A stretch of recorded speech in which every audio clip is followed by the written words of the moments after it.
प्रज्ञा के चित्त परिचित जमायते इस्लाम से पहचाने जाते हैं और हमारे भी बहुत निकटतम संबंधियों में एक हैं और गुरुजन हैं श्री मोहसिन साहब।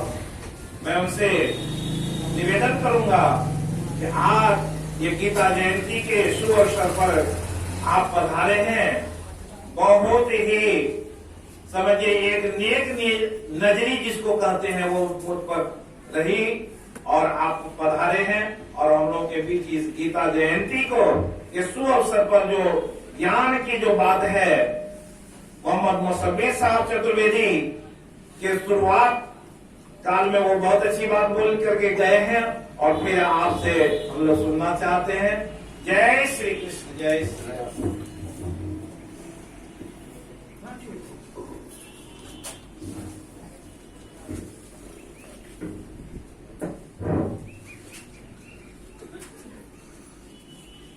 ईश्वर के नाम से जो बहुत कृपाशील दयावान है, आज के इस गीता परिचर्या के आयोजक श्री राजेंद्र प्रसाद शर्मा जी, जिन्होंने इस ठंडक के मौसम पर डोर टू डोर जाकर के गीता या रामायण या धार्मिक की बातों की ओर लोगों को निमंत्रण देना, अनुरोध करना कि आप अवश्य आए, तो ये बड़ा कठिन काम है। अच्छे कामों के लिए कठिन मेहनत की आवश्यकता है और जो बुरे काम है उसके लिए सिर्फ ब्रेक को ढेर कर देना। तो मैं सबसे पहले तो उनका बहुत बड़ा आभारी हूँ और आज के इस परिचर्या के मंचासीन क़याम इंसानियत के अध्यक्ष श्री देवेंद्र मिश्रा जी और जिला शासन के अध्यक्ष श्री श्यामलाल प्रसाद यादव एडवोकेट जी और अन्य तमाम आगंतुकगण बुद्धिजीवियों, उस मालिक की बहुत बड़ी कृपा है कि उस मालिक ने हमको आपको मनुष्य के रूप में इस धरती पर भेजा। इसमें हमारी आपकी इच्छा का कोई दखल नहीं था। हम अपनी इच्छा से नहीं आए, हमको भेजा गया। किसी कभी नहीं कहा कि न रो न निराश करो मन को, कुछ काम करो, कुछ काम करो, जग में रहकर नाम करो, कुछ करने के लिए भेजा गया। मनुष्य कैसे करे? मनुष्य जब इस धरती पर आया मनु के रूप में, तो उसको छोड़ नहीं दिया गया। करने के लिए उसको गाइडलाइन दिया गया, मार्गदर्शन दिया गया भक्तों के द्वारा। इसलिए सबसे पहला मनुष्य जो हजरत आदम एडम के नाम से है, वो सबसे पहले मनुष्य भी हुए, सबसे पहले पुरुष भी हुए, सबसे पहले ईश्वर के भक्त भी हुए और ईश्वर ने उनके द्वारा मनुष्यों को समय समय पर ज्ञान दिया। इस तरह से अकॉर्डिंग टू कुरान इस धरती पर 1,24,000 भक्त भेजे गए। ईश्वर ने कहा हमने मनुष्य को सही रास्ता दिखाने के लिए हर युग में, हर क्षेत्र में भक्तों को, जिसको प्रॉफिट कहते हैं, नबी कहते हैं, उसी मनुष्य में से किसी को सेलेक्ट किया। अगर मनुष्य ही में से, श्री राम जी मनुष्य ही में से, श्री कृष्ण जी मनुष्य ही में से, हजरत ईसा मसीह मनुष्य ही में से, प्रॉफेट मोहम्मद सल्लल्लाहु अलैहि वसल्लम मनुष्य ही में थे। मनुष्य को सुधारना है तो मनुष्य में जिसको प्रिय समझा, ईश्वर ने उसको सेलेक्ट किया और उस पर कुछ स्पेशल शिक्षा उनको दी गई, जिसको ईशवाणी कहते हैं, स्पिरिचुअल मैसेज हम कहते हैं उसको मिला, ज्ञान मिला। ज्ञान अर्जन के लिए ये भक्त लोग अलग अलग जगह पर, पहाड़ों पर चोटी बनाकर जंगलों में रहा करते थे। कहा देखे अक्सर मंदिर ये भी बहुत बड़े पहाड़ पर, कोई ऋषि मुनि के पहाड़ पर है, प्रॉफेट मोहम्मद सल्लल्लाहु अलैहि वसल्लम भी पहाड़ी पर पहले बैठे। इसलिए इस्लाम में मूर्ति पूजा नहीं है, इसलिए उस पहाड़ को नहीं सजाया गया, पहाड़ पर कोई मस्जिद नहीं बनाई गई, तो फिर उसका यही ये हो जाता। लेकिन उनको भी ज्ञान हेरा नाम के पहाड़ी पर हुआ। तो अकॉर्डिंग टू कुरान 1,24,000 भक्त भेजे गए हजरत आदम से लेकर के, और मानना है कि श्री राम, श्री कृष्ण और ये जितने लोग आए, ईसा मसीह और प्रोफेट ये भक्तों के रूप में है। और श्री कृष्ण ये अंतिम अवतार माने जाते हैं। उसके बाद अल्लामा इकबाल ने लिखा है, और ये शायर ने, ये सबसे उसके बाद तब हजरत मोहम्मद सल्लल्लाहु अलैहि वसल्लम का आगमन होता है। वहां से कहा जाता है कि एंड हो। कुरान कहता है कि अब ये इस तरह के भक्त नहीं आएंगे, अब श्री कृष्ण भी जैसे नहीं आएंगे, ईसा मसीह भी जैसे नहीं आएंगे, और प्रॉफेट मोहम्मद सल्लल्लाहु अलैहि वसल्लम पर उसका अंतिम होगी। तो सभी एक ही मैसेज देता है, एक मैसेज देता है, और उसके साथ मैसेज था, तो बुकलेट भी था, गाइडलाइन भी था। किसी को मशीन आप खरीदते हैं और तो हैंडल कैसे आप जो उसको करेंगे, उसके लिए गाइडलाइन होता है। मनुष्य को कैसे करेंगे, तो ये धार्मिक पुस्तक ग्रंथ जो है, वेद, गीता, रामायण, पुराण, बाइबल, ये गाइडलाइन है। इसी गाइडलाइन पर उन भक्तों ने, प्रॉफिट ने चल करके एक नमूना पेश किया पृथ्वी पर मनुष्यों के लिए, ऐसा करो। समय का अभाव है, आज शुक्रवार का दिन है। मुझे बाद में याद आया कि मैंने रविंद्र बाबू से वादा भी किया था, आने वाला हमारे संबंधी भी है, तो हमें भी रिश्ते में लगेंगे, आप लोग को मालूम होना चाहिए।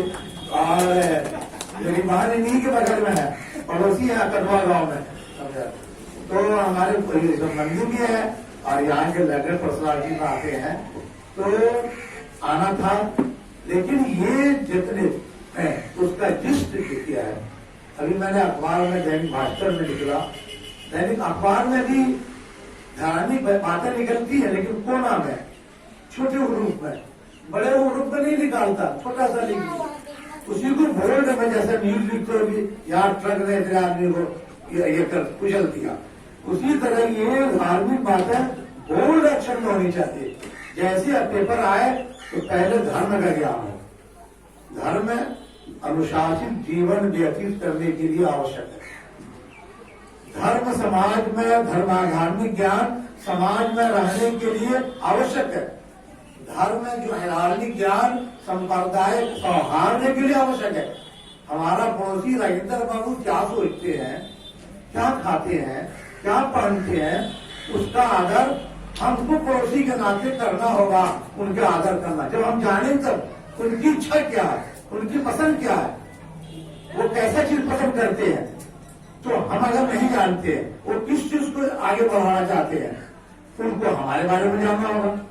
तो कंपैरेटिव स्टडी जो होता है धार्मिक का, हमको एक दूसरे के बारे में जानना है, कि ताकि हम अपने धर्म पर रहते हुए शांतिपूर्वक जीवन सौहार्द के साथ बिता सके। धार्मिक ज्ञान इसीलिए आवश्यक है कि हम दूसरे को बिगड़े, तो हर धर्म का देखेंगे। उसी अखबार में दिया था कि दो ही मूल बातें दिया। अभी इससे पहले जो थे बयान कर रहे थे, तो उन्होंने कहा था कि दो ही बात, मन और धन। श्री कृष्ण जी ने कहा कि धन के बारे में मूल बातें हैं, कई बातें हैं, हम नोट कर मिलाए श्री कृष्ण का कॉल। लेकिन कहा कि धन और मन तो शुद्ध रखो, मोक्ष हो जाएगा, मोक्ष की प्राप्ति होगी। अगर मन तुम्हारा शुद्ध है, आत्मा शुद्ध होगी, और धन अगर शुद्ध नहीं है, फिर आत्मा गलत हो जाएगी। तो धन शुद्ध हो, मन शुद्ध हो, धन और मन शुद्ध होगा, उसी को मोक्ष कहते हैं। आत्मा मतलब पुनर्जन्म, पुनर्जन्म के बाद वो रूप बदलता जाएगा, लेकिन जब वो आदमी सफल हो जाएगा, स्वर्ग में जाने के लायक हो जाएगा, तो मोक्ष हो गया। उसी को करें, आपको पुनर्जन्म समाप्त हो जाना है। मोक्ष की स्थिति में जब पहुंचेंगे तो फिर आपको चले गए स्वर्ग में, स्वर्ग में तो है। जब मैं दिल्ली के भागवत गीता मंदिर, बहुत बड़ा मंदिर है, आप लोग गए होंगे, मैं वहां का दर्शन किया हूँ। और वहां के जो सबसे बड़े महादेव थे वो उन्होंने आमंत्रण किया था। हम लोग 25-26 मुस्लिम थे पूरे भारत के, उसमें गए तो वहां देखा जो अंदर में पूरे मंदिर का विजिट किया, उसमें स्वर्ग का रूप बनाया हुआ था। एक सिंपल स्वर्ग कैसा होगा, नर्क का बनाया हुआ था। एक अंधेरा रूम था, उस अंधेरे रूम में पापियों को कौन कौन सजा दी जाएगी उसकी आवाज थी, गड़गड़ाहट की। ये बलात्कारी को मारा जा रहा है, ये चोरी को, ये हत्याकारी था, उसकी सजा हो रही है, ये उसकी। मैंने जिसका हड कमजोर होगा वो आवाज भयानक सुन करके अंधेरा कोठी में हम लोग गए, पूरा रूप अंधेरा, चिल्लाने की आवाज आ रही है, इधर रो रहा है, उधर रो रहा है। अरे छह कहानी जल्दी चलो भाई, तो आदमी का हट पिट कर जाएगा। वो नर्क की आवाज सुनाई दे रही थी, नर्क की आवाज। कि नर्क में आदमी किसी के मन में नर्क जाने की नहीं, नर्क है, लेकिन हमारे आपके परिवार का कोई आदमी चला जाता है दुनिया से, आप नर्कवास नहीं कहते हैं। कितना बड़ा अगर पापी लाभ दुनिया में, आप कहते स्वर्गवास हो गया। मनुष्य की कामना है स्वर्ग में जाने की, नर्क तो है उसका, ऐसा नहीं कि नर है। तो स्वर्ग में जाने की है तो स्वर्ग का रास्ता धार्मिक ग्रंथ, भक्त लोग जो बताए हैं। तो अगर हम धन बहुत है, अगर अकॉर्डिंग इस्लाम भी कहता है, अगर तुम्हारी दौलत धन पाक नहीं है, हज नहीं होगा, नमाज नहीं होगी, रोजा तुम्हारा नहीं होगा, अगर तुम्हारा खाना पीना हराम है, गलत पैसे से अर्जित की हो, तो कोई प्रोफेट मोहम्मद कहते हैं कोई प्रार्थना ऐसे व्यक्ति की, वो रोग मर जाएगा, उसकी कोई प्रार्थना कबूल नहीं होगी ईश्वर के यहाँ, अगर उसका धन पवित्र नहीं है। और धन पवित्र होगा तो मन पवित्र हो जाएगा। जब अच्छा खाना अपने बाल बच्चों को खिलाएंगे तो उसका मन शुद्ध होगा, अच्छी सोच होगी, अच्छा धन होगा, अगर पवित्र तो मन भी पवित्र होगा। उसके बाद जब आदमी ये दो चीज हासिल कर लेगा तो मोक्ष हो जाएगा, उसका रूप नहीं बदलेगा, वो स्वर्ग में जाएगा। इसी को कुरान ने कहा, तद अपना मन दस्ता वक़्त खाल मन दस्ता, वो कामयाब हो गया, सफल हो गया वो जिसने अपने नफ्स को, बुरे नफ्स को दबा दिया। हमारे अंदर में जो मन है वो 3 क्वालिटी का है। एक मन है जो हमको हमेशा बुरे कामों पर, बुरी सोच पर उभारता है, उसको कहते हैं अम्मारा, अरबी में कहते हैं उसका नाम अम्मारा। अम्मारा इंसान को, मनुष्य को हमेशा बुरे कामों के लिए उभारता रहता है। और अंदर से एक धीमी आवाज निकलती है, वो कहते नहीं ऐसा मत करो, समाज में बदनाम हो जाओगे, मर जाओगे तो क्या जवाब देगा, लोग क्या कहेंगे। एक धीमी धीमी आवाज प्रत्येक मनुष्य के दिल में आती है, उसको कहते हैं लवामा। मलामत करता हुआ, नहीं ऐसा नहीं करना है, तो बर्बाद हो जाओगे, थोड़ी देर पकड़ोगे लेकिन सब कुछ खत्म हो जाएगा, ऐसा नहीं करो। तो दोनों में स्ट्रगल होता है। ये कहते हैं इससे हम पाप करा गए, वो कहता है कि नहीं भाई मत करो। जब लवामा जीत जाता है तो वो हो जाता है मुतमईन ना, उसी को कहते हैं आप मोक्ष कहते हैं। मुतमईन हो गया, आपका जब मुतमईन हो गया वो तो ताले पत खुली की बादी वत खुली जन्नती, चले जाओ स्वर्ग में, वहां पाप दादा तुम्हारे बैठे हुए पहले से पूर्वज लोग। आप कहते स्वर्ग के बाद चलेगा, आत्मा विलीन हो गई।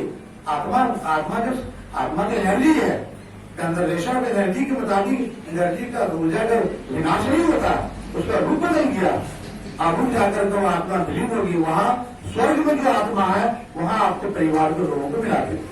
तो सही रास्ते पर चलने, धर्म जो है सही रास्ते पर चलना है। उसी में हम जब स्वर्ग का वहां का दर्शन किया, भागवत गीता मंदिर में सबसे अंतिम में देखा, अंतिम पंक्ति में वहां देखा श्री कृष्ण जी बैठे हुए, दिखाया क्या करूं जा रहा।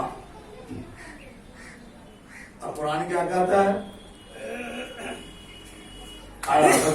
कुरान कहता है कि जो आदमी सही रास्ते पर चलेगा वहां एक नहर होगा, उसको कहते हैं कौसर, उसका हौज उस कौसर पर मोहम्मद सल्लल्लाहु अलैहि वसल्लम वहां बैठे होंगे। जो जिसको एक गिलास एक कप पानी मिल जाएगा वही सफल होगा। लेकिन उसको लाया जाएगा कि फला साहब बोले नहीं, ये नकली मुसलमान था, ये नकली था, इसको नहीं मिलेगा पानी। फरिश्ता जो कहेगा कि नहीं इसको नहीं दिया जाएगा, दूध कहेगा नहीं दिया जाएगा। ये तो दुनिया में आपको आपके नाम पर धोखा का लिखा है। तो देखा मिलाते हैं कि वहां श्री कृष्ण को अंतिम में दिखाया गया और प्रोफेसर बाबा सल्लल्लाहु अलैहि वसल्लम को फिर कहा गया कि वो भी वहां अंतिम में है। तो आप इससे लेके कि धार्मिक ये है। और लास्ट ग्रंथ कुरान जो इसी के माना का है, लास्ट एडिशन है वो, माने स्पिरिचुअल बुक जो है उसका वो लास्ट एडिशन है। उसमें तमाम बातों को निचोड़ करके पेश कर दिया गया और कहा गया कि सफल होगा वो आदमी जो सही रास्ते पर चलेगा, सही मार्ग पर चलेगा, जिसको सिराते मुस्तकीम कहते हैं। अच्छा स्वर्ग का तो मेरे बंधुओं बड़ी प्रसन्नता हुई यहाँ आकर के। अपने हमारे पुराने हमारे सीनियर भी हैं और हमारे मित्रों में भी हैं। हम लोग एक ही मंच में एक जगह पर जाते हैं। सद्भावना मंच अररिया में है। आप धुरंधर लोग सद्भावना मंच के उपाध्यक्ष हैं, मैं सचिव हूँ, लक्ष्मी बाबू अध्यक्ष हैं। और हम लोग इस तरह के आयोजन में बराबर मैं तो तमाम गया हूँ, गीता मंदिर गया हूँ, ओम शांति वन गया हूँ, गुड़गांव में, वहां का पूरा दर्शन गायत्री जप वाले का है। जाने से ज्ञान होगा। आप आएंगे, आपको हम जाएंगे। और एक बहुत बड़ी बात हजरत मोहम्मद सल्लल्लाहु अलैहि वसल्लम ने कहा, किसी धर्म को बुरा न कहो, किसी धार्मिक गुरु के शान में गुस्ताखी मत करो, जो जिसका धर्म गुरु है उसका आदर सम्मान करो, उसके बारे में अपशब्द का व्यवहार न करो। ये बड़ी विशेष पहुंचती है। तो कहा किसी धर्म को बुरा न कहो और अपने धर्म पर करो, अपने धर्म पर चलने की कोशिश करो, दूसरे के धर्म को नहीं पूरे लो। दूसरे को हम लोग दूसरे को करते हैं नहीं। हम जो है हम रामायण को नियमित, गीता को नियमित रूप से हम आप लोगों से भी अनुरोध करते हैं कि आप नियमित रूप से आपके यहाँ पंडित आए, रोजाना क्यों आएंगे? बच्चों को तो गीता पढ़ाने के लिए, रामायण पढ़ाने के लिए। ये कहीं मुझे खलती है। आप देखेंगे मुस्लिम परिवार में एक बात अभी भी है, अभी भी आज लोग अगर कॉन्वेंट में बच्चा पढ़ता है, दरवाजे हाफिज साहब जाएंगे और हाफिज साहब कहेंगे 1 घंटा कुरान पढ़ा देते हैं, पहले कुरान सिखा देंगे। तो वो हाफिज साहब का भी होगा। हर जितने हमारे पंडित श्री महाराज लोग हैं वो दरवाजा बच्चों को भी गीता का, रामायण का, कुरान का और कंपैरेटिव स्टडी भी बताएं तो वाणी जब समझ में आएगा तो विचार शुद्ध होगा। विचार जब शुद्ध होगा धन शुद्ध आएगा। धन जब शुद्ध हो जाएगा मन भी शुद्ध होगा और मन में जब शुद्ध होगा ईश्वर हम सबको स्वर्ग में इसी तरह बैठे हुए हम लोग को पहुंचा, एक साथ पहुंचाए। यही हजरत मोहम्मद सल्लल्लाहु अलैहि वसल्लम की कामना भी है कि कैसे कि कमर पकड़ करके हम लोगों को सीख रहा, कोई नर्क में न गिर जाए, कोई नर्क में मेरा ईश्वर का कोई बंदा नर्क में न चला जाए। नर्क से बचाना है लोगों को, इसके लिए धार्मिक ज्ञान ही आवश्यक है, धर्म ग्रंथ ही आवश्यक है, बाकी कोई रास्ता नहीं है। आज भी इस कोरोना के एज में भी धार्मिक बातों पर ही चलने के लिए सरकार, साइंटिस्ट सब कर रहा है जो धर्म पहले से कटा हुआ है। अल्लाह ताला का बहुत शुक्र है कि हमको आपको अच्छी बातें सुनने का अवसर मिला और अच्छी बात सुनना, उसको अपने अंदर रखना, फिर उसको दूसरे तक पहुंचाना हम सबका कर्तव्य है। और हम सबको ईश्वर से ही मार्ग पर चलने की अदा करें ताकि हम जीवन में शांतिपूर्ण जीवन व्यतीत करते हुए हमारे आपका भी अंतिम हाल हो, मोक्ष की हालत में हो, स्वर्ग नसीब हम सबको फरमाए। तो आपको बहुत बहुत धन्यवाद। आप हम के बीच में आए और आज के गीता जयंती के अवसर पर जो हम लोगों को ज्ञान की बातें सुनने के लिए मिला, बड़े सौभाग्य की बात है। और आप लोगों के बीच साहित्य के विशेष जानकार श्री सतवीर सिंह जी उपस्थित हैं। मैं उनसे भी निवेदन करूंगा कि वे 10 मिनट के अंदर अपने वक्तव्य को हम लोगों के बीच में रखें और गीता के वर्तमान परिप्रेक्ष्य में क्या आवश्यकता है जनसाधारण को, इसके बारे में 2 शब्द कहें। श्री सदवीर सिंह जी।